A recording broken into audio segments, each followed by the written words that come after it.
That long. Here we go. You got to start going live. Let's get it queued up. Here we go. Can we sing?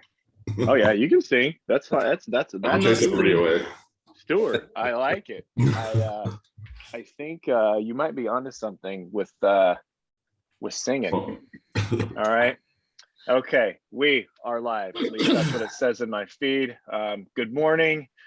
Happy Tuesday, also known as December 7th. This is Pearl Harbor Day, which obviously is significant in American history. We're happy to be talking shop with the individuals here on in American history. We're happy to be talking shop. Feedback there. Individuals needs to mute their in American history. We're happy to be talking shop.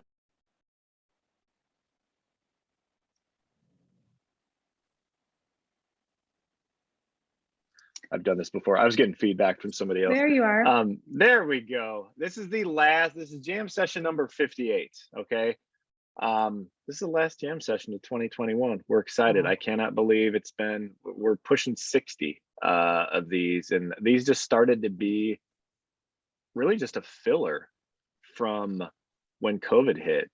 And I'm grateful to be sharing the screen with so many like-minded individuals and just so many catalysts and people who drive business in real estate. And so this is it's obviously bittersweet, but our whole goal with our platform is to connect, elevate, and inspire realtors and industry professionals in Chicago real estate. And we have, I believe, all of the realtors on here are new. Okay.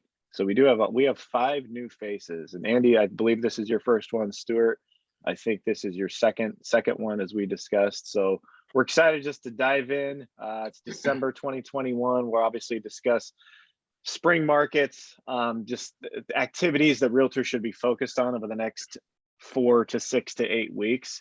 And so I'm gonna get out of the way, let the realtors introduce themselves. We are getting a little bit of feedback, but hey, this is a jam session. These are very unscripted. We do a little 5-minute powwow before these, and we just let the chips fall where they may, which is why I love it. Realtors are good at winging things, as I have found. So with the little bit of feedback that we are getting, if you're not speaking, just mute yourself. If everybody else is muted, then you're good. I am good on my end. And so I'm gonna have like I say, realtors introduce themselves, then the partners, and then we're gonna start diving into the meat and potatoes of this. So Erika, if you don't mind, kick us off and we'll go from there.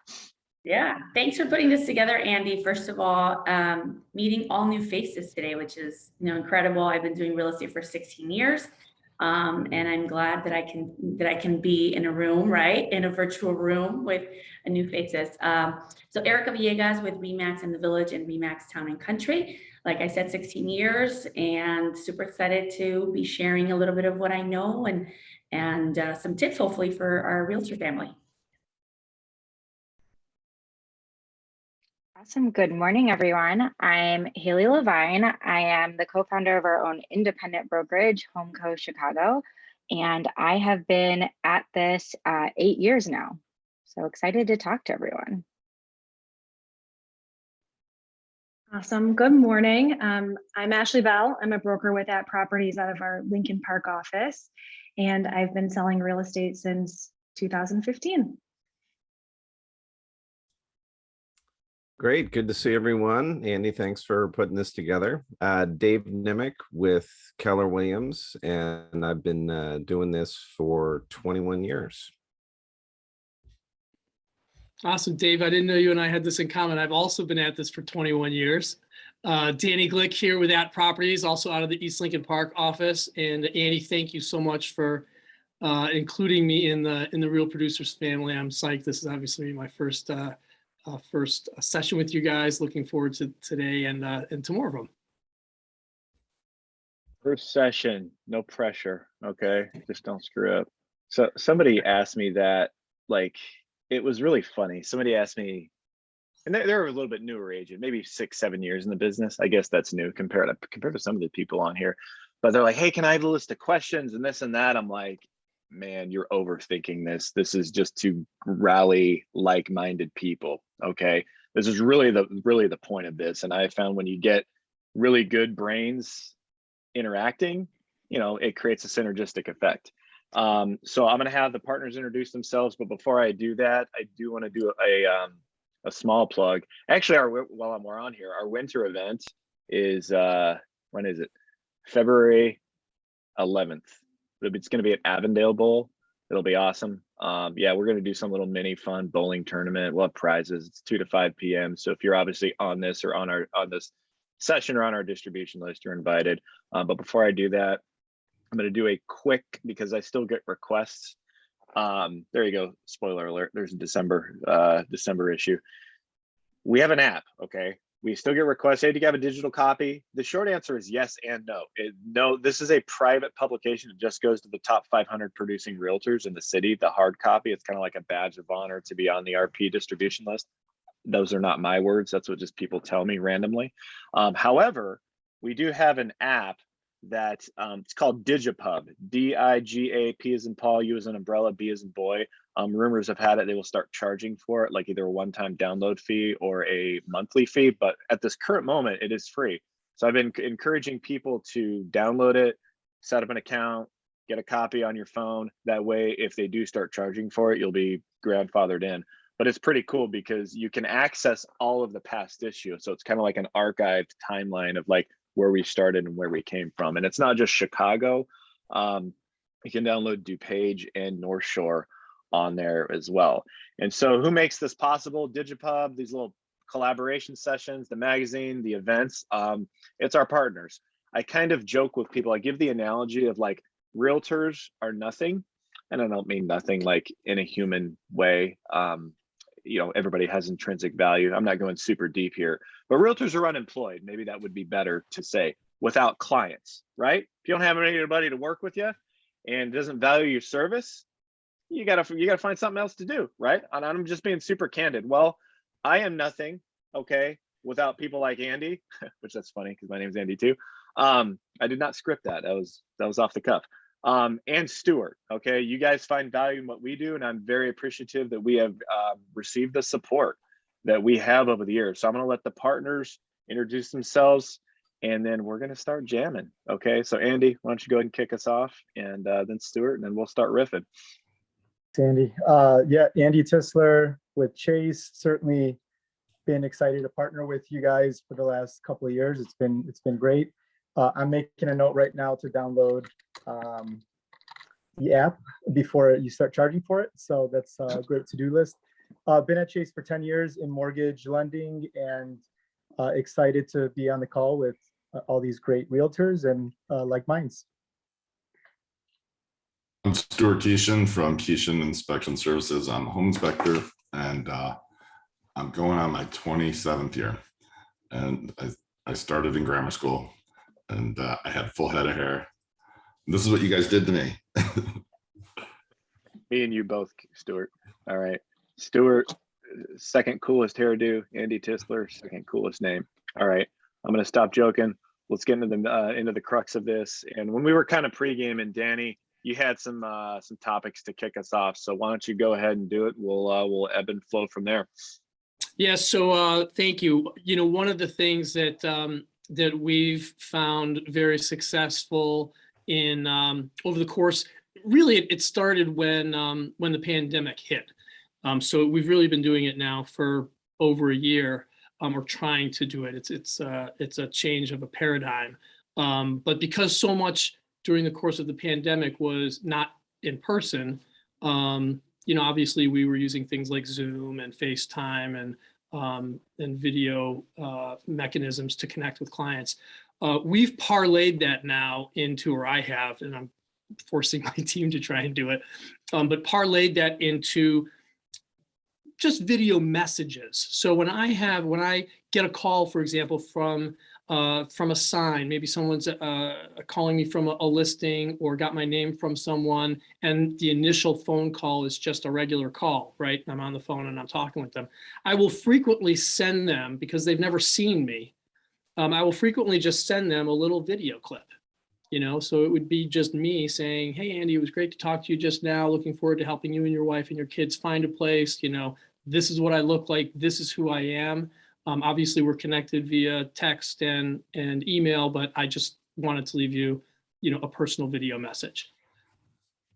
I cannot tell you how the response that I get when I do those. And I send them to old clients. If I'm driving by a listing that I had or a house that I sold for someone, I'll stop in my car and I'll literally put my phone up and I'll say, hey, Jack and Sally, look where I am, and I'll turn the phone around. I can't tell you the positive response. People love it and, respond favorably, or people who I'm not sure if I have them on the hook as clients yet. They'll say, hey, you were the only person who sent us something like that. We really like this. We really like your style. So it's just a little idea. It's simple. But I found it's been a really nice way to connect in a different way. I think that's great. I was gonna say that one of the hesitations, Danny, now that you bring that up, one of the hesitations that I hear sometimes from realtors, right, is that I hate the way I look in camera. I hate the way I my voice sounds. And one of the things that I always tell people, it's like, well, that's the way you look and that's the way you sound. And people are still gonna meet you, right? You're gonna meet them face to face one day. And right now with COVID, we're wearing a mask. Well, at least let them look at your smile or whatever, your mustache, so people kind of get an idea who you are. Because at the end of the day, I know it's always a little awkward seeing yourself, and especially now after COVID, our cheeks, at least my cheeks got a little bit bigger. And I'm like, oh, this is, but you just have to get over that and realize that this is how you look and this is how your clients are going to look at you when they see you. And so just do it. I think it's so true. We've lost so much face time. I'm no longer driving clients in my car anymore. So any opportunity to show my face and my personality, and if they could reciprocate, I think it helps build that relationship. It's so important. I haven't been, sorry. No, please go ahead. Yeah, I haven't been sending videos. I actually think that that's a really awesome idea, Danny, and I'm going to challenge myself because like Erika said, I am definitely the person that's like, I hate my face and my voice, but we actually got more into Google Hangouts or Zoom meetings, which I know seems like a given, but I think we've been doing them a lot faster. Normally I would talk to somebody, I'd have that conversation, whether they're looking to buy or sell, about what their home's like or what they're looking for on the phone. And then I'd set a meeting and, often I'd meet them at the first showing or, later on when they were getting a little more serious. And now people are texting me or reaching out and we're immediately saying, okay, let's set up a video call for tomorrow. Does this time or this time work? And I feel like I'm actually, this might be the silver lining of the pandemic. I feel like I'm getting in front of people faster.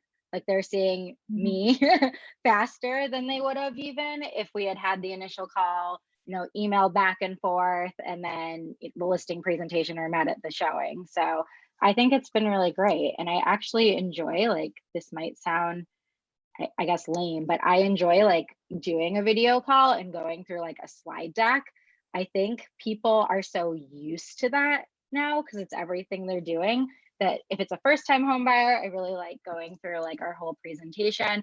And if it's a seller, I feel like I have people really captivated even more, where I'm really going through our whole listing presentation instead of just gapping like I normally probably did at a listing presentation. So I would tend to agree. I mean, I've used the video email like the BombBomb for quite a few years, and it is beneficial, just kind of the FaceTime. But piggybacking on Hayley's point, there are some kind of silver linings to the pandemic where Zoom meetings have just created efficiency, right? As opposed to driving around, we're used to being in our cars and driving and figuring things out and traffic and all that. And we're able to be a lot more efficient, and it's become just part of the lexicon. 2 years ago, if you suggested a Zoom meeting, people would first wonder what you're talking about and then think you're lazy, right? Now it's if you don't suggest it, then it's what are you doing? And the fact is I have 2 kids. if I can do a CMA at 7 and then help put them to bed right after that, as opposed to be driving home and it's all beneficial. And, it speeds things up. So it's far from ideal, but it's also become something that, after a pandemic, I don't necessarily think I'm going to be getting rid of, or at least, entirely. No, I don't think it's ever going to go away. I think this is now like a very important part of the process completely. Danny, I love you. I think it's a great balance between a Zoom meeting and, getting stuck in phone calls or emails. I feel like for me personally, I got into the Zoom thing, and then a lot of people kind of get burned out from Zoom meetings. And at least for me, I feel like, I lost some efficiency because you spend some time, the 10-15 minutes on a Zoom call, I would say extra than you would on a phone call. So it's easy to like maybe be a little bit more efficient on the phone call, but it's not as effective as a Zoom call. So I'm going to totally steal that. I think it's a great idea. You can do like a 30-second or a probably less clip and send that to stay efficient if you can't, do that full Zoom call. So I love it. Thank you. Absolutely. Well, I think human beings are used to like the face-to-face interaction, which is what we've all lost out on. The beauty of kind of the bomb or any video message is, it's one way, but it's the way where we're showing communication to our clients. And that's basically showing that we're caring or thinking about them. And so it benefits us. And as humans, we like to interact face to face, and it's a way to do that digitally. And when people only see you with the mask on, a lot of my jokes don't go over when you can't see a smile. So if you have dry humor, the boom boom sounds like it would take care of that. My dad jokes kill either way, whether I'm wearing a mask or not. Right. You can type those. I'm sure they This kill with reminded your me kids. of my daughter the other day. She's 4 and she's become a jokester. And so she does jokes and they're really not funny sometimes. And he's like, Mom, it's funny. You're supposed to laugh now. I'm like, oh, sorry. Yes. Okay. So yes, with the mask on, people sometimes don't know if you're being funny or sarcastic or what that may be.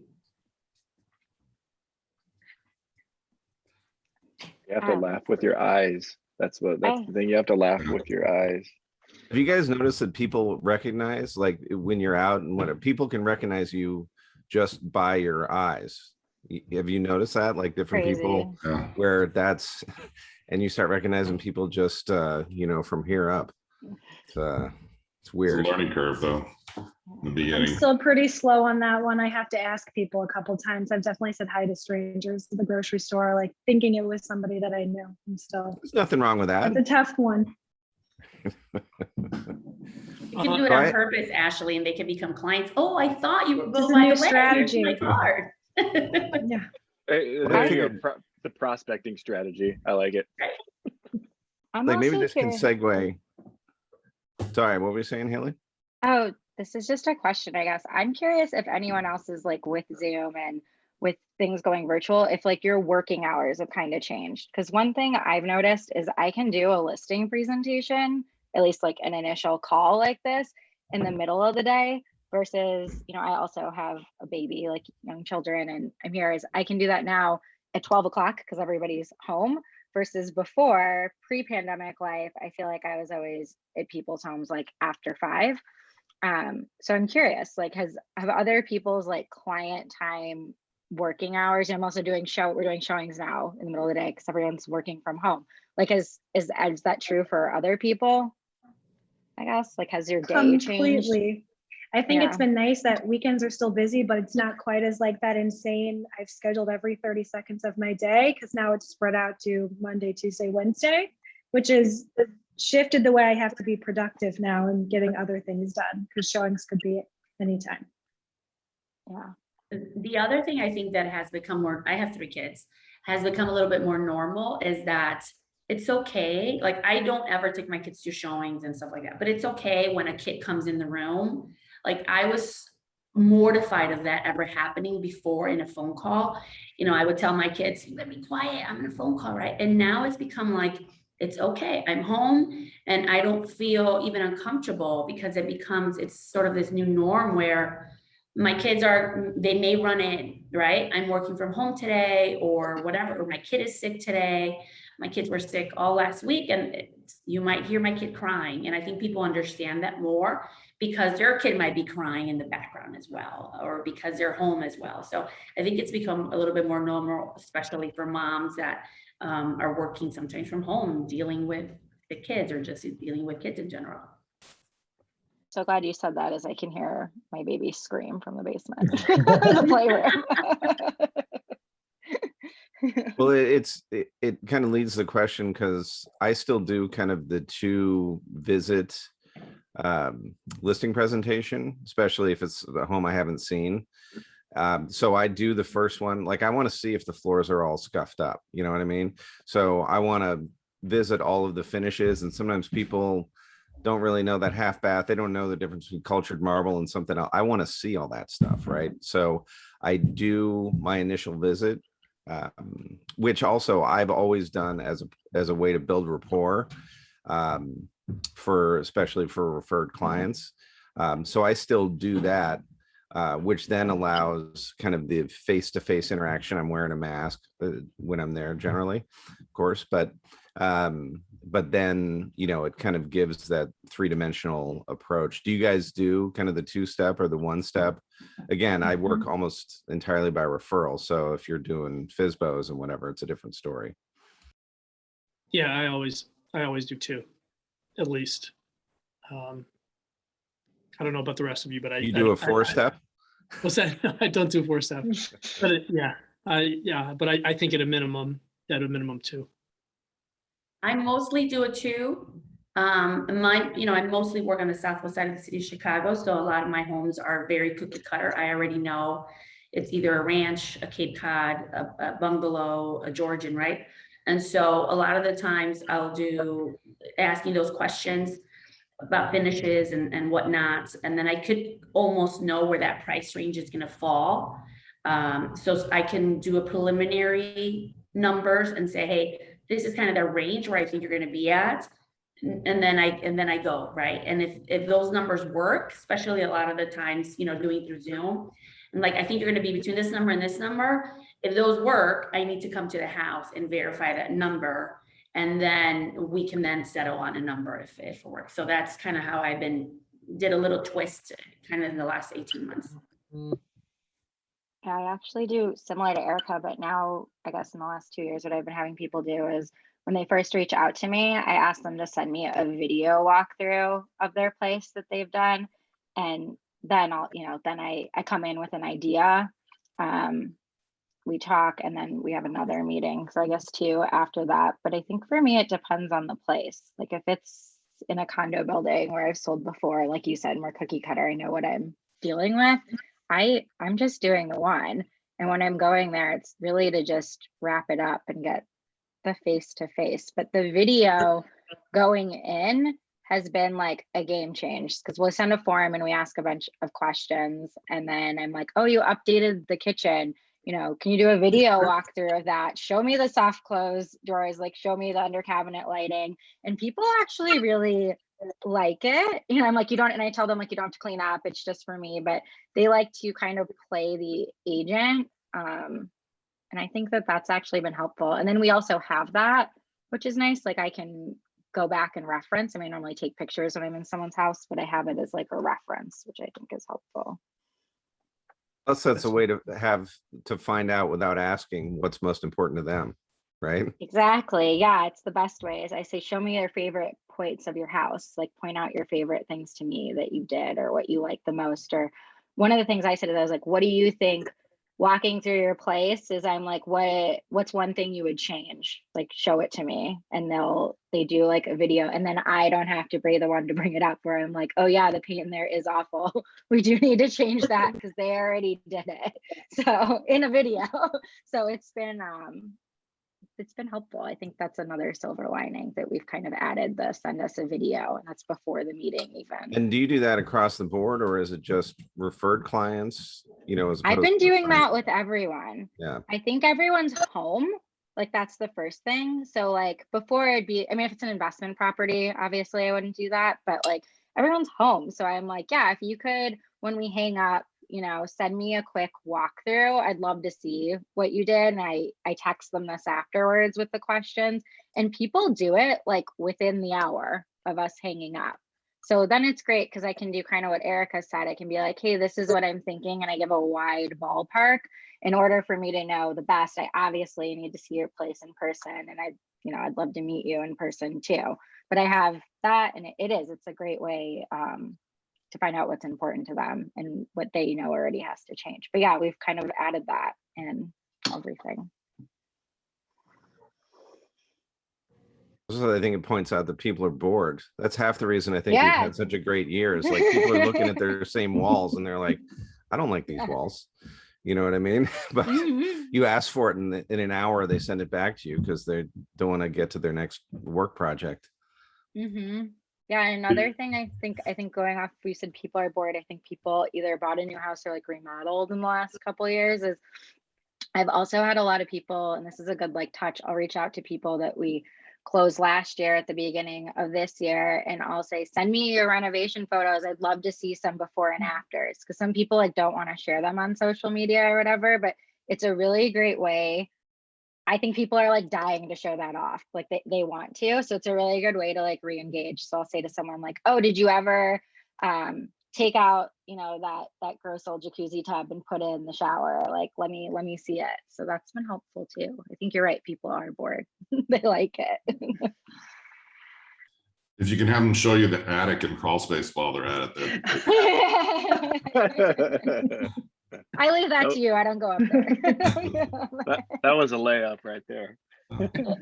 I think, like year-end stuff, I'm thinking through like, what are good ways to stay in touch with clients. And that's a cool way to just, touch base with a client and ask, I know you closed. I know you were planning on doing the bathroom. I'd love to see some pictures. I think that's great. I mean, for me, it's a lot more boring. It's like, here's the rate environment. So, rates are this today's, but so as I'm thinking of like, how do I stay in touch with clients in the new year? I'm thinking through ideas and, ways that, I can stay in front of them. So I love that. I think that. Andy, I do have a good one for you. And I stole this let's from hear it. someone else. Is at the end of the year, we have like an admin sending everyone their settlement statement. I don't know if you have that. And we say, hey, you're going to need this for your taxes next year. Wanted to make sure you had it at the top of your inbox. And that's been like so easy. But people like love that. I had no idea. 100%. Yeah, that and like the mortgage interest statement, those are great ones. So yeah. And reminders to apply for their homeowners exemption on taxes too. It's like it's amazing to me how many people, no matter how many times I remind them, don't know that's like, hey, here's some free money. That's a like happy way to reach out to everybody every year. Totally. Yeah. Andy, were you saying also that there were some like changes in the limits? Yeah, there was a big announcement the other day from Fannie Mae. The loan limits are changing from, they're currently 548,000. They're going to increase to 647,300 effective in January. And a lot of lenders are already taking those applications. And that's a huge win, because especially, when the pandemic first hit last year, there was a big issue in the jumbo space, right? And actually, half lenders actually even exited jumbo temporarily, altogether. And then, a lot of lenders like Chase went to 20% down temporarily, just because it was, certainly a tighter environment. So you found a lot of clients just buying a normal house that maybe was 700,000 in the suburbs, and they couldn't make the down payment work. So that loan limit increase is a huge win, because now you can still do 3% down as a first-time home buyer, buying a house up to 675, 700, putting 5%, 10% down, and still get a very attractive conventional loan. So I think that's going to really be helpful for a lot of home buyers in this market that are in that in between, that didn't have that down payment, that can now enter the market a lot easier. Because that's huge. That's almost $100,000. Yeah, it's so well needed. You know, so many markets right now are in need of that help. But yeah, I mean, it was a very aggressive move, and I think it's going to be great for the market overall. And when does it go into effect? It starts early January.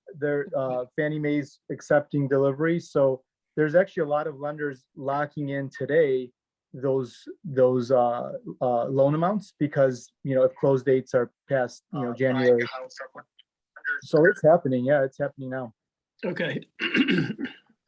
Well, it's good. That's a good reason, I think, for the agent community here. I mean, obviously, Andy, for you, it's great for you to reach out to people, in your sphere, but that's great information also for me and for agents to know, because if we have clients right now who are kind of in that $600 to $1 million range, that can dramatically impact them. Right. And Actually, it helps segue into something I want to talk about, where just kind of handling client expectations. Obviously, it's a good point for us to bring up with our buyers, because that's going to play a huge impact.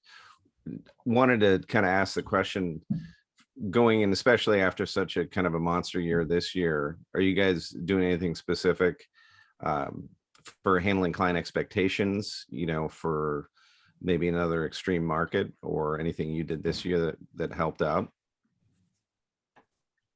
Great question. I'm telling my clients I'm going to Disneyland. Really? Is that helpful? It is for me. Can you take my kids? Can I Sure, shuffle my kids with you, dude? I don't know that it's changed that much from previous years. It's always setting expectations from day one. And now we've got a whole year of experience and data, or unfortunately over a year of pandemic experience of what the market is doing. And it's part of those first conversations that we have with everybody. And it's like, you see all those like funny videos, like these memes online, like, wait, okay, run. You just tell all your buyers from day one, we're going to wait, and then we're going to run. And when I say go, it's time to go. Yeah, I agree with Ashley. I don't know about managing expectations anymore. I always joke I'm going to get another degree in counseling, because I feel like that's become the job with buyers. But one thing that has been big for us in the last 2 years and before that is, I think, pre-market and finding inventory off market. I got so desperate, I think, for some people this last year that I was actually calling agents who had listings that expired or rented stuff out, and even like circle calling, right? I have a client who really wants to be in your neighborhood. Things that I probably wouldn't have been apt to do right away before, but definitely pre-market has been huge for us. And I do think it helps with that, run, right? Run, this isn't even on the market yet. This is your opportunity. That's what we've done, but I'd love to hear other people's way of prepping people for that. Well, I think, one of the things, it's so hard to predict, right, what's going to happen. And I think we all saw that at the beginning of, 2021, when January, February, March were insanely busy. I don't think any of us really knew that was going to happen. Certainly in October, November, December of 2020, we weren't saying, okay, beginning of the year, things are going to be crazy. So we all had to, to react in the moment. So I do think one thing that's important, and Andy, this falls into your camp, is, making sure that people have everything in place that they can have in place. Because if we have to be nimble and react to a market that we're not sure of right now, I don't know what January is going to look like or February is going to look like. There's so many different neighborhoods and price points and so on and so forth. But I think getting your buying house and your buying to-dos in order, getting your financing in place. If you haven't, spoken to a lender in, 6 months, or you got pre-approved a few months ago, the landscape has changed. So making sure that's updated. I think that's important. And yeah, then just being as accessible, as you can be. And, I think, as you mentioned, Hayley, setting up, searches that include, the private listing network and reaching out to the, agents that are working in certain areas where you may have buyers and the inventory is low. I think those things can help, manage clients' expectations so that they're not caught flat-footed when they need to act. Right. I mean, I think one of the things that I do is at the beginning, as some of you mentioned, right? You set up the expectation and then a lot more hand holding as you go along and then plan, when I have a listing, these are some of the issues that are gonna come up. Like, I'm just letting you know, someone is gonna leave the door open one day, unlocked. I mean, that's just, or someone's gonna leave the lights on, or we might have a low appraisal, right? So here are some of the issues that can come up.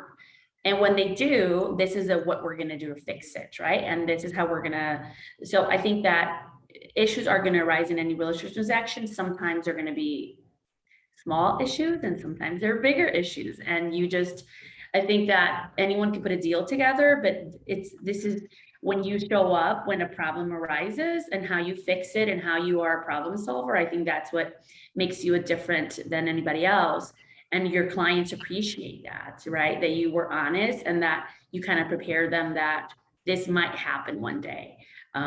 So that's kind of the how I deal with some of my clients up front. And then quick, you have a problem, let's solve it today, right? We all hate to be the bearer of bad news. If a deal is falling apart, I want to know today. I don't want to know a week later when we've lost a 1 week of market time. We have a problem, get on the phone, give the bad news, and then what are the solutions for that? And that's a good point, because the two things that I do up front is really have a detailed expectation setting, and I want to build trust before, during the consultation, and flesh out any questions that there may be, but build that trust before the process even really gets going. And then to your point, Erika, which is a great one, is solve the problem. Like, people are hiring us, like we are professionals who are being hired to do a job. And it's not just pointing things out. It's like, here's what's occurred, and here are the 3 things that we can do to solve it.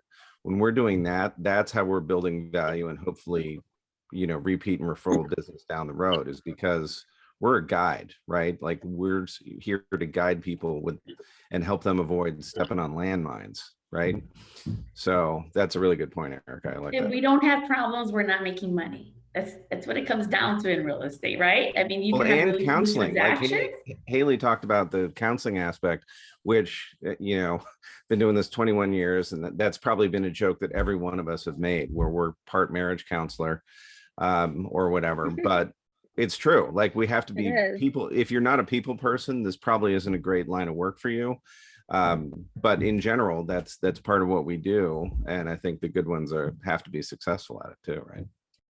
And I think most of us probably here, this is a very emotional process for our clients. And I tell my clients, it's going to be very emotional, right? You've been in this house for 20 years or 40 years or 60 years. I'm going to help you stay on task and on track. And when it gets really emotional, I'm going to take the emotion out of it and be the person that's going to sort of guide you and give you the advice. Because even though it's an emotional process, we can't let the emotions get in the way when you're in the middle of negotiation or things like that.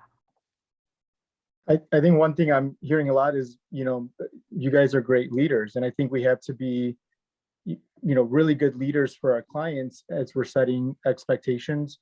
I think more than ever, clients are like doing these like how-to videos on like, how do I buy a house? How do I get a mortgage? How do I, all these, steps that they have these preconceived notions in their mind on, like, this is how it's going to go. And, sometimes I hear it from a client, I'm like, that's just really not a good way to approach it. And you can be scared about it and just, kind of like let it go. Or, you can step up. It might be tough conversations to have, but, really put them in a better place, when it comes to selling their house or buying. So certainly in my world, our fear is generally like, I don't want to ask for too much information. I don't want them to think it's too complicated. Other lenders might not even ask for anything, and they just throw a letter out there that says they're pre-approved. And it's really like, I got to do the job right. I want to be a leader. I want to make sure that I'm providing, great service to my client and making sure I set them up in the best way possible. So that's certainly always, my approach in making sure that, we're looking out for the client. And sometimes that means telling things that they might not want to hear. Yeah, but that, to your point, that makes for a good guide, right? I mean, a lot of us are parents here. You have conversations you don't necessarily want to have, but in general, I think that's a strength that is important for whether you're an attorney or an inspector or a realtor, but certainly for realtors to be able to kind of say what needs, sometimes I even joke, like, I'm like the third grade teacher. I'm going to tell you what you need to hear, not what you want to hear, I think that's so important. It builds trust. And maybe you say, this isn't the right buy or the right sell, or let's wait, or work on your down payment, or, it might be no right now, but let me show you the resources to set you up for success. And let's talk about this when the time is right. And then, so. For everybody, I love this. Before I forget, because I will, let me get a screenshot of everybody smiling. Okay. So here's the rule. You guys ready for this? When you see me stop smiling, then you stop smiling. Don't be like my children and smile for 4 seconds. And then, you got to play the lottery because nobody's smiling at the same time. Then you got to do Photoshop and all that. So you ready? I got to get the mug in there. Okay. Whoa, virtual. Come on, Andy, help me out here. Usually, there we go. Ready? 2, 3. I think, hold on. I might have blinked. Who blinked? Nah, we're good. That was me. We're good. Everybody. That You have to reminds talk me to of my a, agent first before you post that picture. I like that. When I stop smiling, you stop smiling. Yeah, that's it's Reminds me of a sweatshirt I once saw. It was the guys, the head of the fireworks, the fireworks guy, and he's like, if I run, you run. That's funny. Well, what else we got out there? We got about 10, 15 minutes.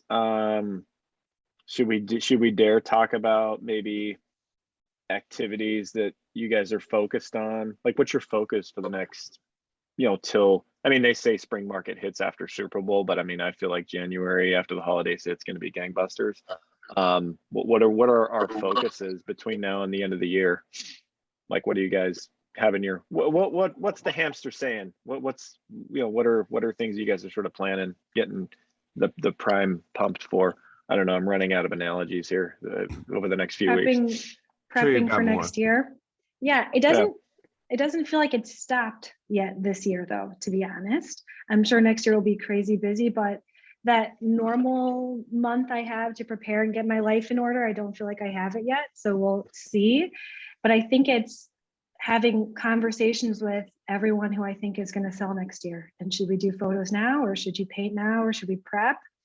And then all the things I can do now, end of year gifts and getting marketing in order. And anyone who's going to buy in the next 2 years is thinking about it right now, or selling, and they have questions. So it's that whole thing too about, building trust and providing information for everybody now. Well, they're enjoying their holidays and we're still kind of busy. I set a goal before New Year's to call all of my sphere. So you can all hold me accountable to it now if you see me around or if I email you. Although now you're going to send them a video, right? Yeah, I was just about to say that, but now I'm thinking I might actually send individual videos, because I used to leave a voicemail if they didn't pick up. And Danny, I think I wrote it down for real. I'm going to do it. So just calling everyone and saying, I say the same thing every year. I say, this is the time of year. Well, one, I ask them, I wish them a happy holidays, but I also say it's the time of year where people start talking about making a move next year. So if that comes up, will you keep, of course, will you keep your ears open for me? People always say yes, but that is really my main goal along with our planning for next year. But I'd love to hear too, like what other people are doing and what gifts you're giving. I'm always intrigued by that, gifts. But. What I've done, although I didn't do it last year, but generally most years, is handwritten holiday cards. Yeah. Like you handwrite the address. Like, I don't know if anyone, I'm kind of an old Brian Buffini disciple. But handwritten, so I write about 600 handwritten holiday cards. we Most do, years, I didn't last year, but I like handwrite the address. Like all of them are like this. Impressive. Dave, that's when should you had the try- most time last year. What happened? Do you know Postable will I was just about to handwrite say and that. sign for you? Yeah. I've you can heard of. Yes, I know. It's not the same. I think know you it's can not the still same, you but- can still tell, and it's not like I'm like doing all of these right now. Like I start this, like I know who this is going to, and I start it in September, so they're written, and then I write a couple of sentences or whatever. So it's not all done in a week, but I can't tell you. Like we're talking about things that are beneficial. Like what is most helpful for us is when clients can see that we care. And can you think of any instance that anyone has not opened a handwritten note ever? They always do. And so that's where it has served me. The years that I've done it, I've tended to have a really good year the next year. And it shows that you care. And it takes 5 minutes a card total. We have had good success with Postable. I think what you're doing is great. I just think people actually text me and they say, Hayley, you have beautiful handwriting, which I think is kind of funny because they definitely do not. And then I do think you're right. But one thing we tried this year, and I'm excited to see how it works, is I actually sent to my top clients, and I normally wouldn't do this, my like family's like holiday card, like me and my baby and my husband. Like I actually sent them one too. And I started getting, we do like a client photo event every year, but I always get those, but I started getting other people's back, which I think is so nice. So I'm excited to see if that like does anything. I do a like end of year review in a letter that I send to my clients, and that usually goes out at the beginning of the year, just because everyone is getting a lot of stuff at the end of the year. And then a call to action, right, Dave? As you mentioned, Buffini, a call to action to call you back and let them, I always put what I did this year, how many families I helped. In other years where we traveled and things like that, a little bit about what my kids have done, and then I always put I would love to know about your family this year. I would love for you to give me a call or connect so we can chat.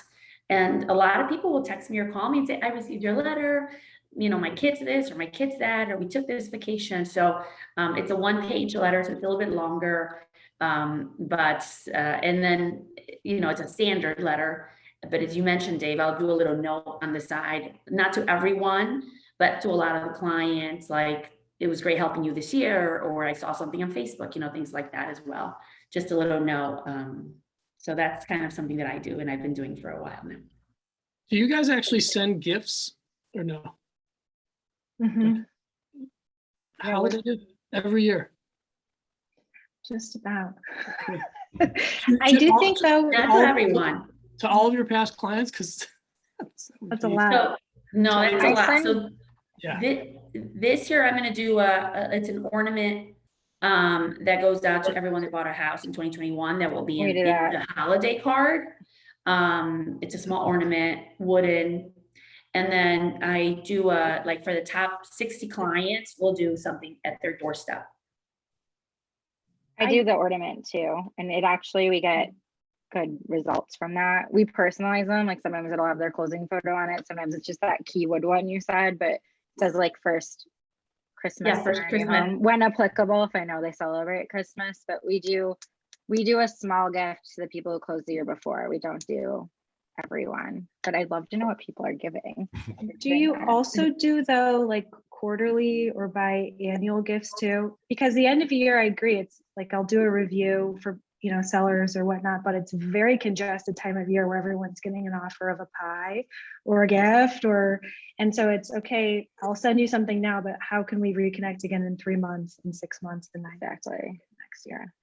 We do a quarterly gift for everyone who buys that year. So it's rolling. So you get 4 gifts within a year of closing. And those are normally a higher price point, like up to $20 mailed or something.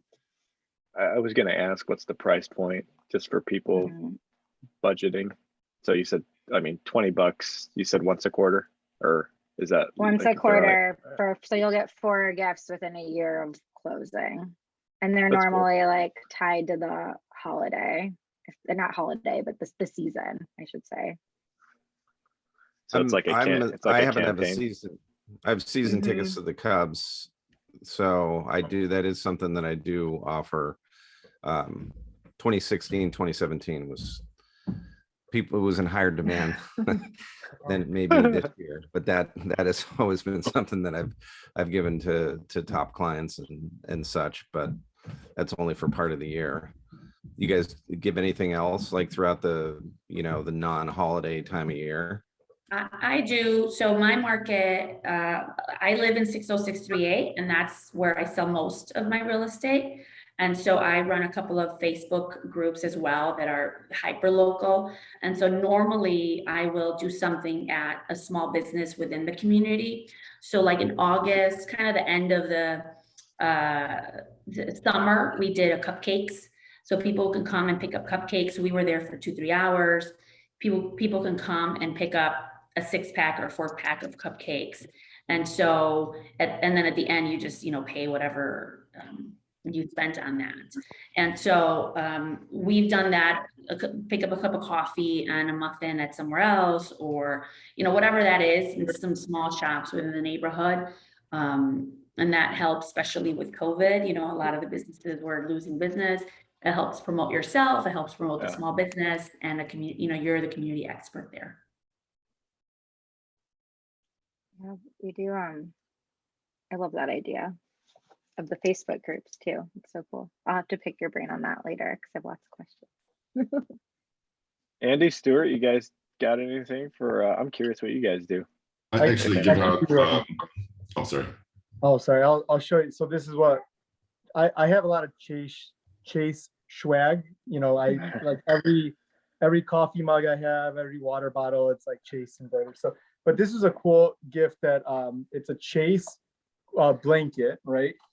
And it's the most comfortable. Like I have like 2 in the house, and actually my dog has one that she like sleeps on. So, but yeah, this is something that we'll give out as a post-close gift. I don't do holiday gifts.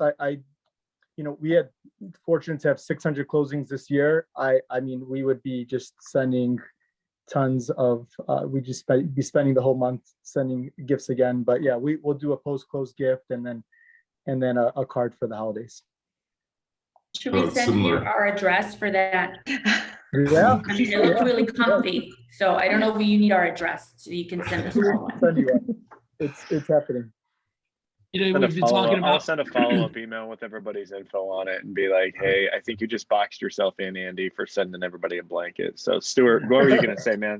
I've had it for the last couple of years. I've given out over 600 of them, but I have 25-foot tape measures with my company's logo on it. Oh, that's cool. I have one. They're good ones, so people aren't swearing at me every time they break. And I have 400 more in the garage at the moment. But I just give them in person at the inspection, But yeah, I generally don't send out any. It's the volume. It would be too just like Andy said, it'd be hard to do. But I think for closing, because I do give several closing gifts like a Cutco knife, and like I've ordered from like 4Imprint or whatever, like coolers, branded coolers and different things. So that's always a good thing to do, right at the closing. So because I don't necessarily give things out during the holidays. I like the ideas, but don't always do that. Yeah, this will be the first year of the end of our quarterly gifts, and I'm excited to see like where everyone's gotten all for. I'm excited to see how it goes because we just put aside like $100 per closing, and then we send the gifts. So like in the summer, we sent a picnic set. And none of it's branded. Like it's not like swag. It's like a gift with a handwritten note, and it's like packaged all nice. So it's like I think it was like a mini thing of wine, a little charcuterie board, and like a blanket. And people actually like, it has worked. I'm excited to see how it works now that we've gone all the way through. But people call to thank us, and there's always an ask at the end, like you said, at the end of the handwritten letter. But it is postable. It's not actually handwritten. So I'm excited to see how that works, I guess. I'm curious, we're talking about prepping for next year, and I know we're winding down here. The only other thing that I'm making sure of is scheduling time for myself. Yeah. So I've got, a trip planned for, December, for January and February, kind of like a 5-day getaway. I think Disney World? no, I not, that was a joke earlier, but I am going to Florida a couple of times and Arizona. So I'm curious what you guys are all doing. And if you haven't, I think it's important for, especially now, because, physically going out and seeing people and physically going to a listings is really not a demand of ours to be here physically for people. So, if you guys can schedule, I know I am scheduling just a respite for ourselves so that we can regenerate and re-energize. I think it's important. So Are any of you doing anything? I think that's what I miss the most. I have a 1-year-old, so I still don't feel comfortable putting him in the airplane, unfortunately. And because I was pregnant through the pandemic, I was not comfortable traveling and, all that good stuff. So we actually purchased a vacation home in South Haven last year, and we spent pretty much all summer there at the beach with the kids. I just got on a plane recently, but this is a must. I told my husband, even if we have to leave the kids, we need to start traveling again. That's what I miss the most of eating good food and getting to know other places, right? And not only in the world, but here in our country. So I'm excited to get back on a plane or start getting into a few more airplane rides this coming year for sure. I used to take off January for 2 weeks and I'd go to like Bali or New Zealand. Obviously that's not happening anymore, one, because the pandemic, and I also have a 1-year-old. So that's nothing. But we my husband's family rented a house in Captiva Island in Florida, so it'll be nice, really relaxing, and I welcome the childcare of my mother-in-law openly while I'm there. So yeah. Yeah, we spent the first part of the year in Hawaii, and I have an 8, 5, and 1-year-old, and we're going back there to kind of ride the winter out. I'm like pretty much all remote at this point, so it's easy for me, aside from the time difference, to make that work. I was gonna. Awesome. What island? We're going to Kauai. Yeah. So yeah. Is it kid friendly? It's so totally family friendly. I mean, it's the kind of place that we do hikes in the morning, and a lot of beach time. And my boy is going to actually play baseball in the winter. My 8-year-old, he's going to play baseball in like a winter league there, so he's excited about that. So cool. Yeah, it's going to be fun. All right. Well, hey, let's. I don't want to cut people off. Stuart or Ashley, if you guys want to share, and then we will. If you have any kind of like me time blocked off over the next during the colder months, and then we can wrap it up. Well, I'm going to San Diego. I'm very excited about that. It won't be Hawaii, but it's still not pretty Chicago. nice. I've got an ocean. I've got warmer weather. That's a win. So, No, it's and so maybe big some room one. service, which is also very nice. Ooh. But if I were staying, there's nothing wrong with a staycation too. I think I'm a big fan of renting a hotel or an Airbnb just a little bit away from home, just to unplug. It's just as important. So Getting on an airplane for the first time in almost 2 years, which is very needed. I'm just going to Palm Springs. Nice. That's great. Palm Springs, it'll be 110. We're all craving the warm weather, even though it's not even that cold yet, right? it Well, is today. It is Yeah, today. it's Today cold was like today. cold. Yeah. I walked It outside was- today. I'm like, I'm not ready. Not ready. In the 20s. Well, hey everybody, I want to be respectful of everybody's schedule. Our fun fact, we actually have an Airbnb that we did in 2016. So if you want a staycation, we can stay next door to literally where I'm talking right now. So you will hear these stampeding of feet probably at about 6:43 a.m. So you probably won't get a lot of relaxation time. But if you just want to get away and come to Logan Square, more power to you. Anyway, hey, I appreciate everybody hanging out with us this morning. I'm going to cut the live feed in 2, 1.